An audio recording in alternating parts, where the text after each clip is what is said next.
Magandang araw po mga kabarangay! Welcome to our weekly Kapitan's Report. So, kamusta po tayo mga kabarangay? Sana lahat tayo ay okay naman, no? Maayos ang kalagayan, malusog ang pangangatawan. Ano na ba tayo? Move on na ba tayo sa election fever? No? Pero syempre, no, kamakailan ay pinroklaman na rin ang ating mga winning senators and party list representatives. No? So, parang ano na yan, pagsuma na, no? Pag-sum up na nitong naging midterm elections natin, no? Dito sa ating bansa. So, syempre, ano ba mga kaganapan sa ating barangay nitong mga nakaraang araw, no? Syempre unang-una, no, this week we are celebrating National EMS Week or National Emergency Medical Services Week na ginaganap tuwing buwan ng Mayo, no? So ang EMS ay itong EMS Week ay pagkakataon, no, para bigyan naman ng pagkilala ang ating mga EMS professionals, hindi lamang sa Barangay San Antonio, kundi sa buong mundo. No? So, yan yung mga first responders, mga nurse, mga medics, no? Yung mga ambulansya, yung mga sumasampa sa ating ambulansya, no? Bahagi yan ng emergency medical services. At syempre, no, malaki ang ambag ng mga EMS, no, sa ating barangay disaster preparedness, no, dito sa ating komunidad, no? Syempre, yung disaster management, disaster preparedness, yung mga drills na ginagawa natin, no? Alam naman po natin na malaki ang bahagi ng EMS, no? Pagdating sa mga kaganapan na yan. Syempre, sa EMS Week, no, pagkakataon din ito upang palawigin ang awareness pa ng publiko, no, pagdating sa emergency medical services, no, yung kahalagahan nito, no. Minsan kung tutuusin, taken for granted rin, no, ang ating mga EMS. Sabi nga, minsan napapagalitan pa, no, pagka nagre-responde. Pero siguro, no, samantalayin natin itong pagkakataon na ito na para magpasalamat din sa ating mga EMS professionals, no, sa kanilang dedikasyon sa kanilang trabaho. So, syempre tayo, no, ano ba ang ating mga activities sa pagdiriwang ng EMS Week? Syempre, magsasagawa rin tayo ng first aid training, no, particular sa ating mga health center staff at gayon din sa ating mga teachers and staff ng ating Child Development Center. No? Siyempre, iba na rin ang handa tayo. No? At bukod dyan, itong nakaraang mga araw din ay sunod-sunod din ang ating mga coordination meeting para sa mga gaganapin na fire and evacuation drills sa ating barangay in the coming weeks. No? So hanggang buwan ng Hunyo, alam ko may mga naka-plot na ng mga fire and evacuation drills dito sa ating barangay. So again, ang aking isang malaking saludo, no? A big salute sa ating mga EMS personnel, no? Particularly ang ating mga EMS mula sa Barangay San Antonio at syempre sa ating very own, no, kagawad, no, na isa ring EMS, no, si Kagawad Melvin Villaruz. At syempre, bahagi ng maayos na paggogobyerno, no, bahagi ng good governance, no, ay ang pagkakaroon ng mga regular meetings, no, dito sa ating barangay pagdating sa iba't ibang mga committees, no, sa ating barangay government. So in full swing po ito, no, regular nating ginagawa ito buwan-buwan, no, nang sa ganon ay nakakapag-align tayo, no, ang leadership, no, sa ating mga rank and file, sa ating mga team leaders para masiguro nating maayos ang paghahatid ng serbisyo dito sa ating komunidad. At kamakailan, no, nagkaroon tayo ng ating regular monthly meeting kasama ang ating Barangay Anti-Drug Abuse Committee at ang ating Barangay Peace and Order Committee na kung saan syempre ay tinalakay natin, no, ang iba't ibang mga paksa, mga issues, mga concerns, no, to maintain a drug-free barangay at gayon din, no, ang mapanatili natin ang kaayusan at kaligtasan dito sa Barangay San Antonio. So, syempre, pinag-uusapan yung operations dyan, no?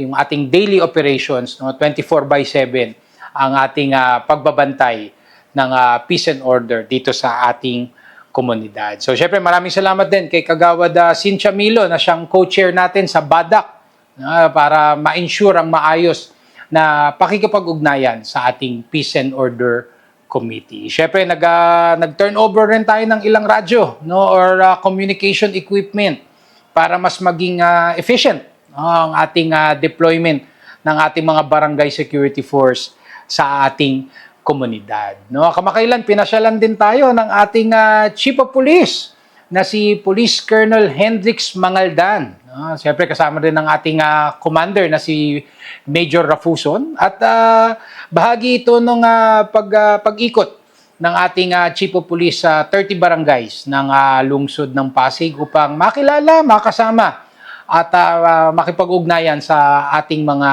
kapwa punong barangay. Siyempre, no, always committed naman po tayo sa ating suporta sa PNP noon pa man. Pero actually si Colonel ay kaibigan din natin, no, dating na-destino siya dito sa may batalyon, no, malapit sa may Metro Walk, no, meron siyang diyan siya nakadestino dati bago siya maging Chief of Police ng Pasig City. So asahan niyo po ang patuloy na suporta ng Barangay San Antonio sa ating kapulisan at of course maraming salamat din sa inyong binibigay na pag-alalay at pagbabantay sa Barangay San Antonio. Siyempre, ginanap din natin ang regular meeting, no? Nutrition meeting.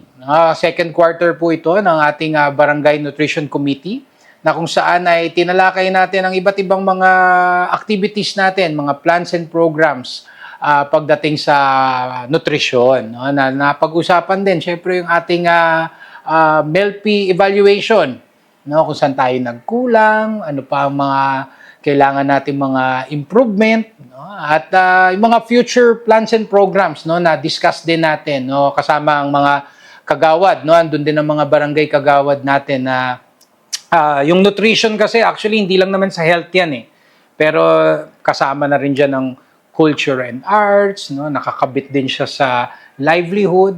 So pati clean and green nga, yung environmental protection kasama din. So nakakatuwa, no, na napag-usapan natin and we're very excited kung paano natin yung collaboration ng bawat committee para mas maging matibay ang ating nutrition programs dito sa ating barangay. So again, maraming salamat sa ating nutritionist kay CJ, no? Napakasipag. Talagang iba talaga pag medyo bagets, no? Talagang naandun yung drive para mas maging maganda ang ating nutrition programs dito sa Barangay San Antonio. Of course, kay Mean, na siyang ating barangay nutrition scholar. Of course, kay Nurse Nits, no? To the rest of our health center staff. And of course, to Kagawad Rachel Rustia. At syempre, tuloy-tuloy din po ang iba't ibang mga collaborations, no? Kasama ang ating mga mahal na stakeholders. No? So, unang-una dyan, ang ating pagpapaigting ng ating Ligtas Tigdas program. No? Yung ating pag-intensify ng pamamahagi ng measles vaccine, no? Dito sa ating komunidad. So, kami very thankful, no, na ang ating mga stakeholders ay open arms, no, sa atin pag makikipag-ugnayan tayo sa kanila, particular para sa ating Ligtas Tigdas program. At ayan, nakatulong natin ang ABMOSI para ma-saturate din natin ang iba't ibang mga condominium buildings dito sa ating barangay. So kahit yung mga national government agencies, no, nakikipag-ugnayan din sa atin. So nakakatuwa, kamakailan ay pumasyal tayo sa tanggapan ng Department of Economy, Planning and Development or ang DepDev, no, na formerly known as NEDA. No? So ang NEDA, ang headquarters niya naandito sa ating barangay at again, we're very thankful na pumayag sila na yung mga anak ng kanilang mga empleyado, no, ay makatanggap ng ating ipinamamahagi na measles vaccine. So again, nawa ay patuloy po tayong makipag-ugnayan, makipag-cooperate at makiisa sa mga programa ng Barangay San Antonio. Of course, maraming salamat sa ating mga stakeholders at dun sa mga hindi pa nakakapagpa-schedule para sa Ligtas Tigdas program, makipag-ugnayan lamang po sa aming tanggapan o sa tanggapan po ng ating health center. At syempre, ang aking pagpapasalamat din sa University of Asia and the Pacific. Of course, my alma mater, no? At the only university located at Barangay San Antonio, no? One of the top schools, no? Syempre, love your own, no? One of the top schools in our country. So again, no, we're very happy na kamakailan nagkaroon ng activity ang mga junior college students or senior high students ng University of Asia and the Pacific at ang kanilang mga activities ay inihandog nila para sa mga batang San Antonio at gayon din sa mga mahal na empleyado ng ating barangay, no? So syempre, ang kanilang mga activities ay yung mga paksa ng kanilang mga activity ay unang-una sa mental health awareness, no? Sakto, Mental Health Awareness Month. No? So, talagang nagkaroon sila ng activity para sa mga kabataan at sa ating mga mahal na empleyado pagdating sa mental health awareness.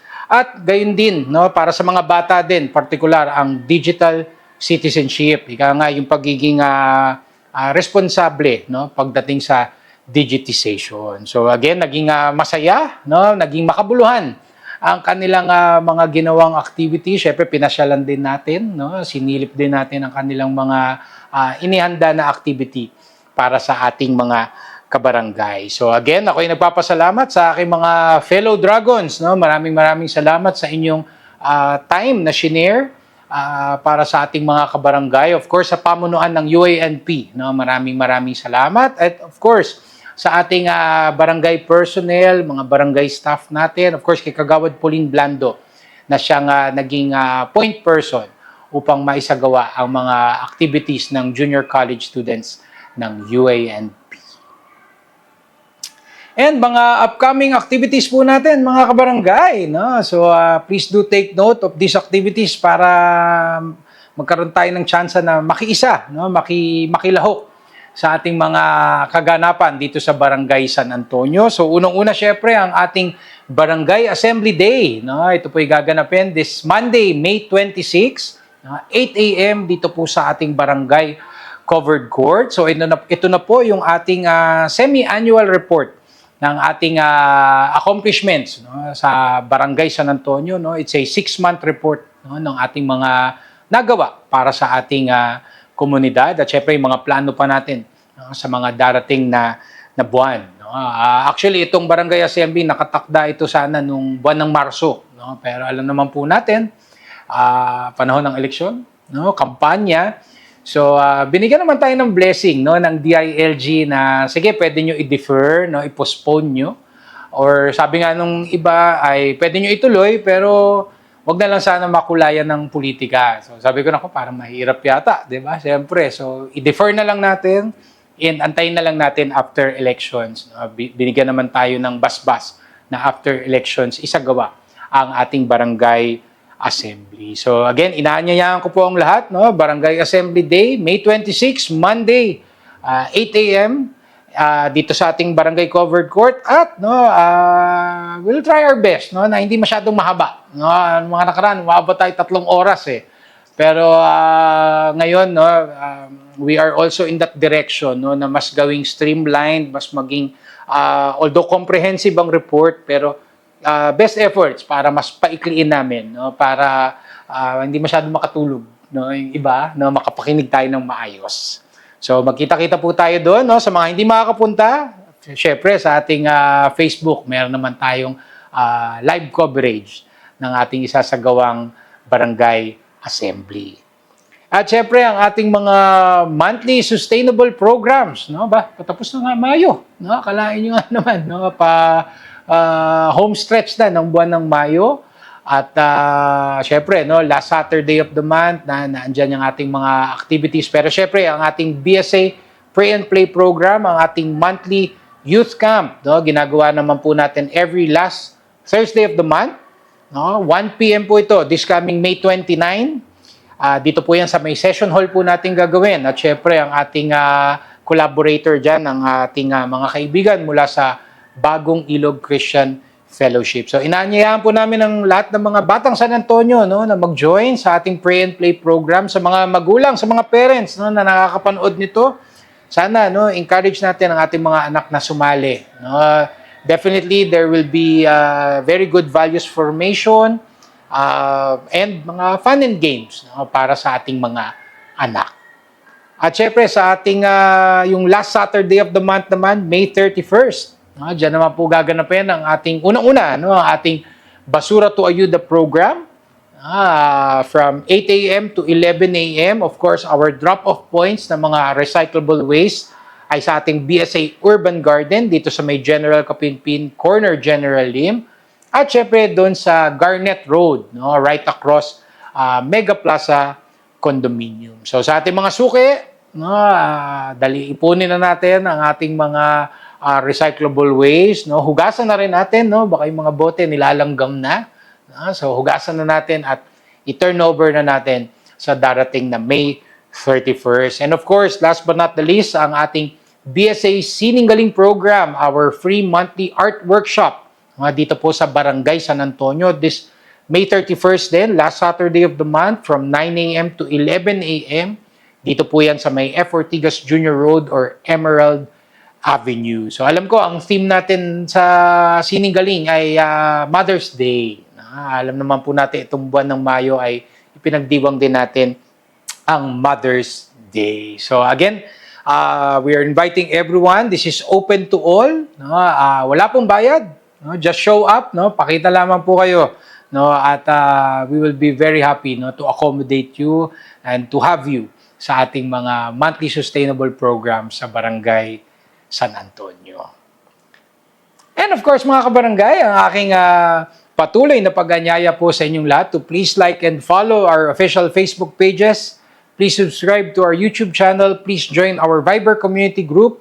And please do regularly visit our official website, sanantonio.pasigcity.gov.ph para lagi po tayong updated sa mga kaganapan sa ating barangay. Alam niyo po, we are very happy pagka talagang nakikita namin ng participation ng ating mga kabarangay sa ating mga activities na ginagawa sa ating komunidad. So sana po mas lalo pa nating dagdagan yung ating mga pag-share ng ating oras para makiisa sa ating mga programa ng ating barangay. So again, ang aking pagpapasalamat po sa ating mga katuwang sa pagsaserbisyo, our barangay employees, the barangay council, the SK council, our social media team. Maraming salamat po. Of course, sa ating mga benefactors, donors, and collaborators. Maraming salamat. Dahil sa inyo, lagi kaming busy.